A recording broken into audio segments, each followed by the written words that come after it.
The rest of the night was a blur for Twilight. Her world would drift in and out of consciousness, waking to find Sunset changing her shirt, to being alone under the stairs, then to being in Sunset's arms again. At some point, her hearing came back because she was awoken by Sunset humming nervously. Then, whatever Sunset had given her had worn off. Twilight's shoulders felt stiff and sore, groaning in agony whenever she moved them.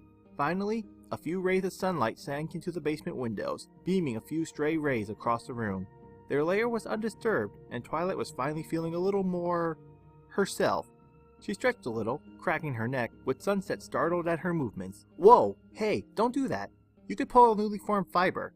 You want to give it a few days to settle in and regain elasticity," Sunset said, sitting the girl up in her arms.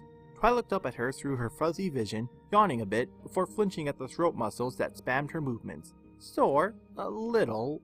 I'm okay otherwise, I think." Sunset assessed her again before grunting. "Yeah, you're gonna be like that for a bit." Sunset looked away. Damn it," she swore loudly and tensed up. "I can't believe I did that. I'm sorry. I mean, it's okay," Twilight said. "It's okay?" Sunset stared down at her. "Twilight, I almost killed you!" Twilight frowned and lifted her heavy hand to her shoulder, feeling around under the new t-shirt she had on. Between her bra straps, it was almost as if nothing had happened. Almost. Not quite.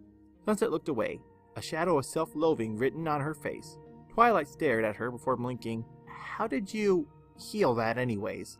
"Healing saliva," Sunset said, still not looking at her. "What about that stuff you injected?" Twilight asked. "Kind of a paralyzing painkiller," Sunset explained. "It injects as we tear in, but typically it's to stop prey from..." Sunset frowned, struggling. "My mother taught me how to safely feed from others. She doesn't want anyone dead, and sometimes there's nothing else around, you have to ask someone. Typically you drug the area before you start. This time around," the vampire scolded, I couldn't even get up. How did I even take you down?" Twilight stared up at the girl. "You didn't. I lifted you up to my neck and let you?" Sunset blinked, this time looking back at her. "What?" You were getting all dusty. I was worried you were going to disintegrate, so I thought..." "Damn it!" Sunset threw her head back with a groan before glaring at her. "Listen, don't go around shoving your neck into random monster's mouth. If I was 2 more inches nearer your throat, it wouldn't matter how much spit I used. When you get the jugular, it's usually unfixable." Her glare softened. "That being said, thank you. It must have been pretty bad if you saw me sulfuring." Turning to dust. "Oh," Twilight wrung her hands, before realizing she was still sitting in Sunset's lap. She sat herself up, shifting on the floor. "Do you want something to eat? We don't have any blood." "Sure, I can eat regular food too." I heard your parents leave an hour ago," Sunset spoke, standing up and opening the tarp for them. Twilight went to join her, but wobbled halfway up when some vertigo set in. Sunset reached out to steady her, helping Twilight stand and exit the enclosure, then assisted her up the stairs. When they reached the main floor, Sunset took her to the kitchen bar, sitting her on a stool, then fished around in her front jacket pocket before handing Twilight her glasses. "These might help." "Thanks." Twilight set them in place before turning to her guest. "So, what do you want? We have cereal, eggs, bread." "Cereal's fine." Where is it? I can get it." Sunset quickly got started after some instructions from Twilight. As the vampire worked, Twilight looked around, noting that all the blinds on the main floor were closed. Sunset? When did you close the blinds?" About 3 a.m. I kinda came up here to scope out the area, see where I was." Don't worry, I didn't touch the second floor." Sunset pulled the milk out of the fridge. "You have a cute dog, by the way." He kinda growled at me when he saw me last night, but settled down when I started to scratch him behind the ear. "That's his weak spot," Twilight smiled, looking to the calendar to tell her what she already knew.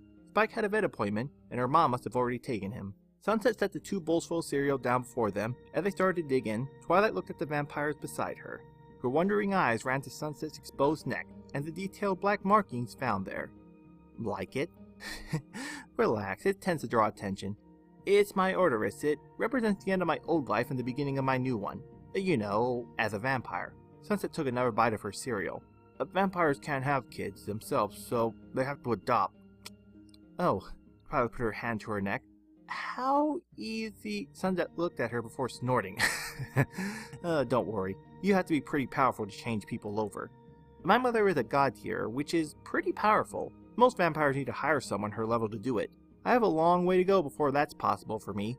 I couldn't turn you if I tried." and even if I could, it takes a while to set up. Twilight blinked at her. What were you before? Human. My mother adopted me when I was 3, but I was turned at 13, so 4 years. Sunset looked back at her food. Don't worry though, she asked me if I wanted to turn. It's not mandatory. She adopted in the past, but none of them took her up on it. I kind of understand why. I mean, yesterday wasn't much fun for either of us, but I still enjoy the fringe benefits. Twilight smiled back, eating the rest of her cereal quietly. Time ticked by as the two ate, side by side, with Twilight looking to her guests every now and then. Even curiouser by nature, Twilight was almost bursting at the seams with more questions, but felt a little rude to just keep grilling her guests, especially after such a traumatic event. However, the silence of their shared meal shattered when Sunset dropped her spoon midair, allowing it to clatter on the counter and spilling its contents without even reacting. Twilight looked up at the girl, concerned, yet Sunset was still, almost eerily still. Suddenly, she looked around the room behind them, momentarily jerky and hard. Sunset? Twilight said. Are you? Sunset snapped her head around to look at Twilight. In the shadow of the dimly lit floor, she could see the other girl's eyes glowing, withering out her irises. Twilight froze, but the vampire didn't even acknowledge. Instead, she looked around back to the kitchen, rose from her seat, pushing the stool to the ground in the process, and hurried to the counter area near the sink, her walking motion slightly twitchy. Twilight watched her go, still frozen in shock. Sunset snatched up the mail her parents had brought in the other day, and began to shuffle through it. The glasses-wearing girl blinked owlishly when Sunset dropped all but a letter from the Homeowners Association. From what Twilight could see, it was addressed directly to her house, which meant someone living here had messed something up. It happened from time to time, Twilight blowing something up in the house, or her dad would have his car radio on too loud, though Sunset was enthralled with it, and not even the contents, just the unopened envelope. She seemed to mumble to herself, rereading the simple address. Then, she emitted a loud, grumbling growl. Twilight had heard growls before. Spike growled. Animals on TV growled. Her father growled when his boss pushed him too hard that day. This growl seemed to vibrate into Twilight's very being. It rumbled deeply, echoing out the rage felt by its owner. Something small in Twilight screamed at her to get as far away from the angry thing as possible, yet she remained frozen to her stool. Then, the growling stopped. Sunset stood still again, letter fluttering from her grasp, for her knees quaked and she nearly fell over. Managed to cut the counter just in time. Sunset? Twilight whimpered. The girl managed to regain control of her knees enough to stand without assistance. She looked back at her host quietly, swallowing a little. Yeah? I don't mean to be rude, but what the heck was that? Twilight asked, wincing slightly. Sunset wobbled to her side, riding the stool again. That was... my mom. What? Twilight blinked. My mom. She's God tier, like I told you, so she's pretty powerful. Sunset slumped into her seat, looking a little tired. She's a matriarch, which is a fancy word for being a leader of a vampire clan, or a small collection of vampires. Ours isn't pretty big, but my mom is one of the most powerful vampires in the world, not to mention the oldest. So she knows and can do pretty much every vampire trick in the book. What you just saw is called puppeting. Puppeting? Twilight asked. So she was controlling your actions?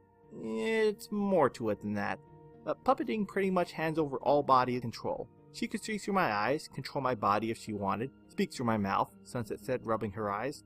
Used to be back in the days when you had a huge vampire army to control. You grab a random, far-off underling, use their body to issue orders, then do it again in another body on the other side of your land. Sunset groaned. She doesn't use it cause, unless you're high power, you're pretty much drained afterwards. Ergo why I'm suddenly so tired. Ugh. I'll bounce back, but it's not fun when it happens either. You must be pretty worried if she used it. Well, she saw my address. Maybe she's gonna come get you? Oh, Sunset nodded. There's no guesswork about that.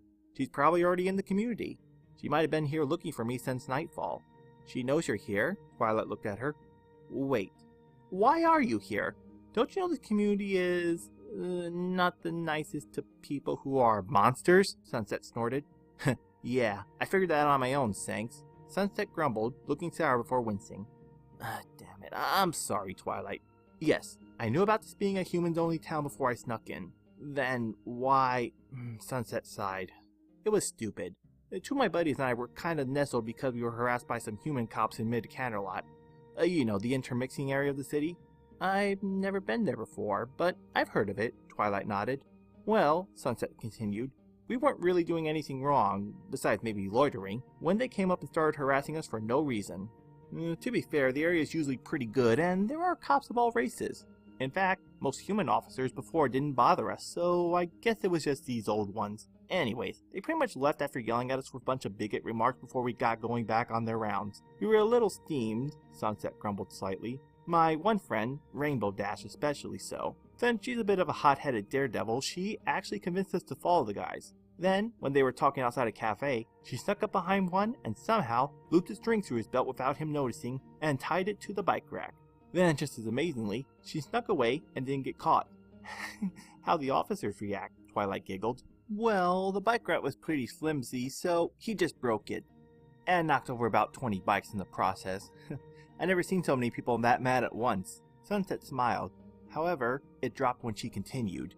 Then Rainbow gets kicked up on adrenaline and dares Applejack to do something too. So nothing doing, we go to a store owned by some humans. It wasn't a random thing though. This store owner has a daughter that picks on Applejack's little sister pretty bad. So Applejack goes in and asks to speak to the owner, cause they know each other pretty well. So Applejack starts telling him that someone stole a flower from her family garden. An important flower. And she wants to put up signs. See, she's a tree spirit, which means she's like a living plant person. So plants are very important to them.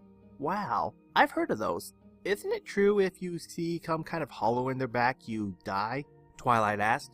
Sunset snorted a little. Oh no, trust me, that's fake. Speaking of which, Applejack starts to spin a tale to Filthy Rich, the store owner, telling him the flowers are important because it's used to impregnate her people in order to reproduce or something stupid. Told him her brother had been growing it because he had taken a shine to a girlfriend and wanted to be prepared to decide to move their relationship along. Then she starts to describe the flower in great detail, explaining that in order to get pregnant, what you need to do is put it behind your ear and wear it in your hair. Sunset chuckled. Then Mr. Rich goes all pale and Applejack runs out saying she'll be back with the posters later. Once she's outside, she informs us that her sister had grown the same basic old flower for show and tell 3 days ago. But Mr. Rich's daughter had snipped it and had been loading it in front of Applejack's sister by wearing it in her hair. Behind her ear. I'd never seen that man run so fast. Twilight smiled with her. I mean, Mr. Rich started to run all around downstairs, and Diamond Tiara, his daughter, was in his arms looking like she'd seen a ghost, the wife yelling like a crazy person.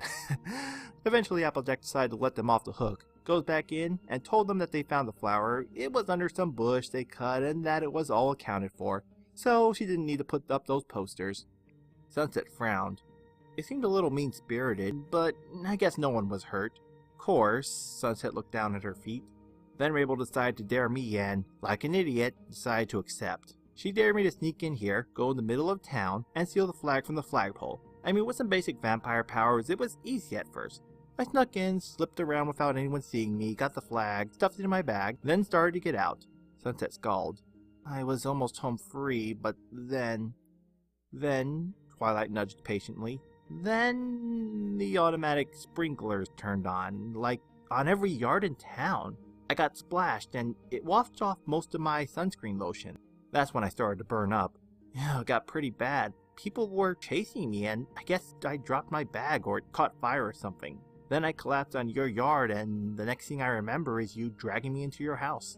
Yeah, I heard my garbage cans knocking over and came to see you. Twilight stared at the vampire quietly. My friends probably waited a while before freaking out that I wasn't back. Then probably told my mom what happened. She's gonna be mad.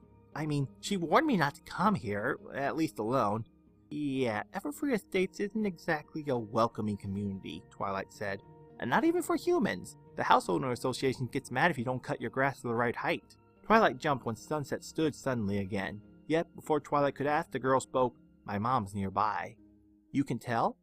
Sunset shrugged. It's weird. She says it will go away once I'm 20, some kind of vampire youngling thing. Hey, do you have a garage we can use? Yes. Twilight managed to her feet unassisted this time, crossing the main floor to the garage. Just let me open the door. She tapped the door opener. Mechanics whirled as gears pulled the door up, crankling slightly as it shifted to allow entrance. Twilight watched the quiet street, feeling Sunset shuffle behind her, trying to avoid the light coming in the door. Are you sure she's here? Twilight craned her neck to look up and down the street. Yeah, Sunset spoke. 100%. Well, I don't see any. Twilight paused when a black car started to pull up the driveway. It was quite a big, muscular car, matching something of a short dredge Hummer. It drove right into the garage, and with the windows tinted black so she couldn't make out anyone inside.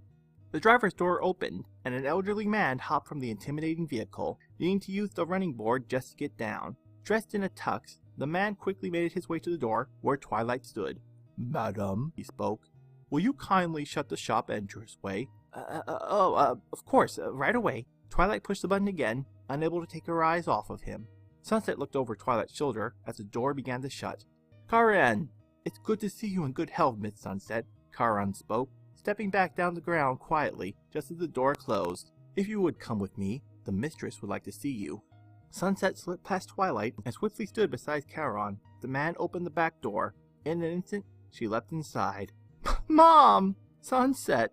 Twilight couldn't see well with the dim lights of the garage and the dark interiors of the car, but she could make out the silhouette of a tall woman holding Sunset closely. Sunset herself was clinging tightly, whimpering, "Mom, oh God, I thought I'd never see you again." The woman simply held her tighter, mumbling something into Sunset's hair. "I'm sorry," Sunset spoke softly. I didn't mean to scare you." "I know. All that matters is that you're safe," the woman responded. Her voice had an elegance to it that Twilight had never heard before. "I love you so much. I don't know what I would have done if something happened to you." She nuzzled Sunset's hair. "You mean the world to me." Twilight watched the two silently before her gaze was drawn to another figure inside the car. A pair of glowing blue eyes stared out at her, narrowing into a sort of glare. Twilight quickly averted her eyes from the car. However, she found the man scuttling towards her before he grabbed her elbows and began to lead her towards the vehicle. Any protest Twilight had was lost when he simply stood by the open door, holding her at his side. The blue-eyed figure slid to the seat near the door, leaning out just enough for Twilight to see her properly. She herself was a light blue in complexion, having dark hair with what seemed like twinkling stars in them. Her eyes were still narrowed, a look of sharp through her face. She then breathed in with her mouth for a moment, seeming to take in Twilight's scent, much like a cat would. "Who are you?" she asked coldly. She's Twilight," Sunset spoke, looking up at her mother. "She saved me yesterday. If it wasn't for her, I wouldn't be here right now." The vampire monarch seemed to think about this before looking to Twilight as well. Her eyes were soul-piercing, and suddenly Twilight had a feeling akin to an ant standing before a dragon. The glowing golden eyes seemed to assess her before Twilight's attention was stolen away. "Why did you save Sunset?" the blue woman asked sharply. Twilight, shaken a bit, turned to look at her and answered without thought. "Why not?" "Insolence!" she barked in a loud voice that left Twilight's ears ringing. "I will not tolerate such compliancy. When I ask a question, I want an actual answer, not this half-assed dribble." The woman had her face inches from Twilight, bearing her sharp flange that had Twilight flinching. "Listen to me, human. I will not take such bull from a being that has not even seen 50 winters. I could, Luna." The commanding voice in the car froze the blue woman's rant. "That is not how we show our gratitude." "No," Luna sneered. "It is how we get killed by a honeypot. If it were that, it's not, Luna. We are in the now," the monarch spoke in a finalized fashion, closing all future conversations. Luna frowned, but scooted away from the car door. Again, the matriarch looked at Twilight, eyes glowing in the shadow of the cab, her hands loosely clasping Sunset's as the girl sat beside her. "You will have to forgive my sister. She's only recently rejoined our clan after a long slumbered exile, and, well, she isn't exactly well-versed in today's age." No problem," Twilight said softly. Come inside," the vampire cocked her head. "We must talk." Twilight swallowed, but when she felt Carrion push her back a bit, she got into the car, twitching when the door shut behind her. The car was dark, and all she could make out were the glowing vampire eyes staring back at her. "Twilight," the vampire began, "you have saved my daughter's life." "It was nothing, really." Twilight froze when Luna hissed at her. The matriarch silenced her sister with a look in her direction. "It was not nothing to me, Twilight," the woman continued, looking back at her. "I have lived for a very long time, much of which without loved ones to share it with. I greatly value the ones I have now." She looked again to Luna. "And the ones I have only just reunited with." Luna was quiet, yet her eyes looked to the floor. "What you have done for me is a great service." The woman leaned in a bit. "In fact, I would dare say, miraculous." Twilight blinked, swallowing harshly. "I understand, but really, to me it was just doing the right thing. If it were me, I'm sure you wouldn't have let me wounded outside your house. Luna scoffed it slightly. Huh. The matriarch didn't respond to Luna this time, her attention directly on Twilight. I see. Yet my gratitude remains nonetheless. So, it stands that I owe you a debt. Celestia! Luna nearly shouted, but this time her voice was soaked in fearful desperation. You don't know a damn thing about her. You don't know what she will ask. Celestia seemed to regard her sister now, though with a look of concern. I will assess her. Then we will know for sure, and you can be at ease, Luna. Said sister slunk back down into her seat, relieved greatly. Mom? Sunset asked. What are you? Nothing dangerous, I assure you, Celestia spoke to her daughter reassuringly. She'll be fine. What? Twilight spoke. When Celestia turned to her again, she gently tilted Twilight's chin up with her fingers. What's going on? What are you going to... Her eyes met Celestia's once more, but suddenly things were weird, like really, really weird. What was going on? Her head felt heavy. It sunk down into a pair of cradling hands under her chin, which adjusted themselves to hold her comfortably. Eyelids dropped to a near close, and she was kind of tired. Her head also felt strange, like she was thinking, but she wasn't really thinking because thoughts weren't coming to her. It was soothing, kind of. She could make out a pair of far-off voices saying, What's she doing? What's going on? Hush, Sunset. Let your mother work. Twilight could only focus on the glowing golden orb before her, which stared back with an intensity the likes of which Twilight had never known. She felt someone brush a stray hair from her face before the eyes shut before her. In an instant, Twilight was fully aware once more. She jerked her head out of the soft, gentle hands that had cradled her, Celestia leaning back comfortably before she looked to her sister. She is clean as detect, Luna. When the stray-haired woman opened her mouth, Celestia held up a hand. She fed Sunset her own blood. Luna's mouth opened and closed in a fish-like motion, before sighing and looking to the floor, defeated. Celestia turned to look down at Sunset next, whom withered under the attention. Sunset, I know the situation you were both put in, but I'd like to remind you that your actions always have consequences. Even if it seems like no one will be harmed, there is always a chance.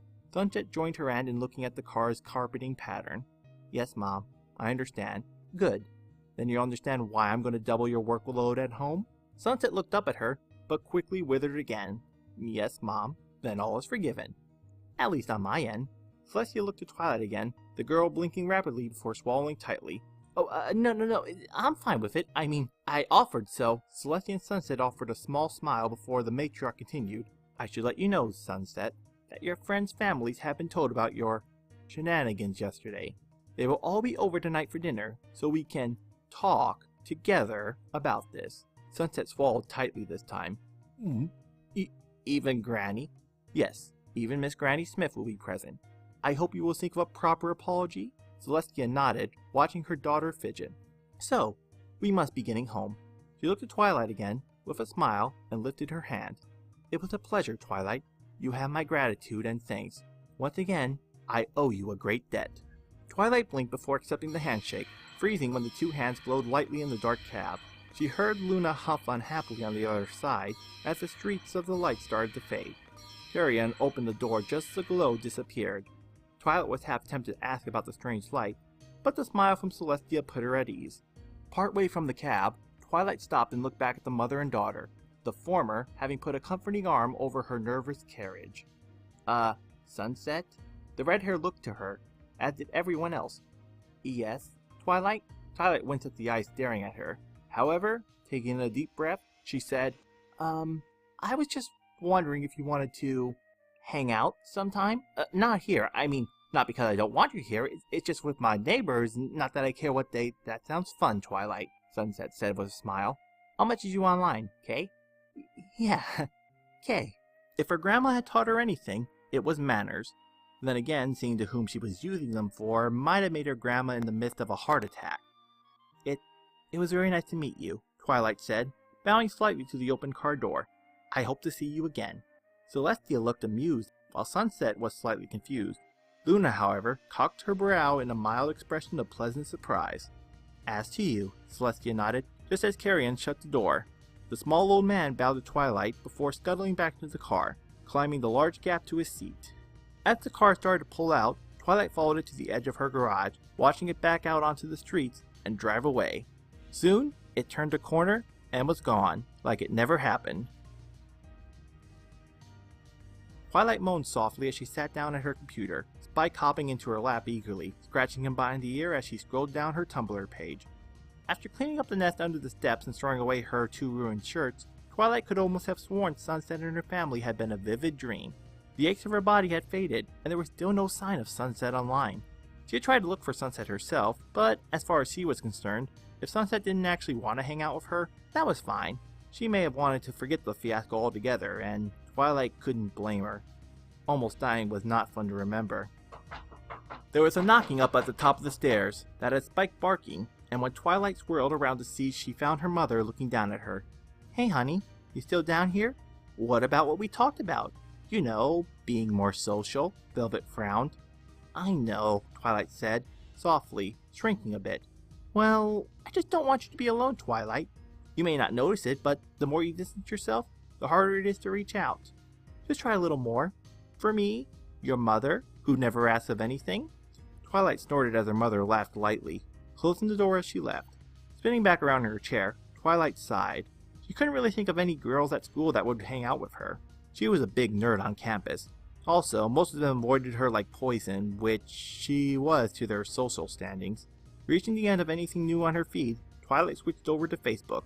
Pausing, when she saw she had a message. Twilight tried to steady her excitement jitters. It was most likely more mean remarks from classmates or something.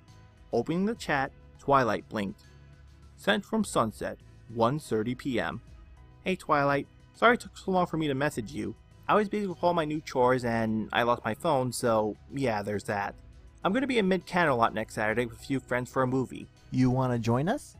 Twilight blinked, rereading the message a few times. So Sunset did want to hang out with her. But at Mid-Canterlot, her grandma would throw a fit.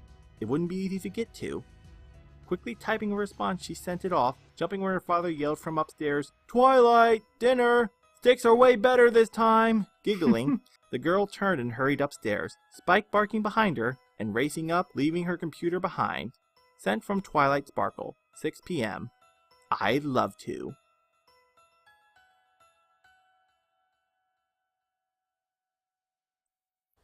And that was the first chapter of Friendship is Monster. This one was definitely a lot funner to do than the first try. Yeah, anyways, I'm not really sure if I'm honestly going to do the other chapters of this story.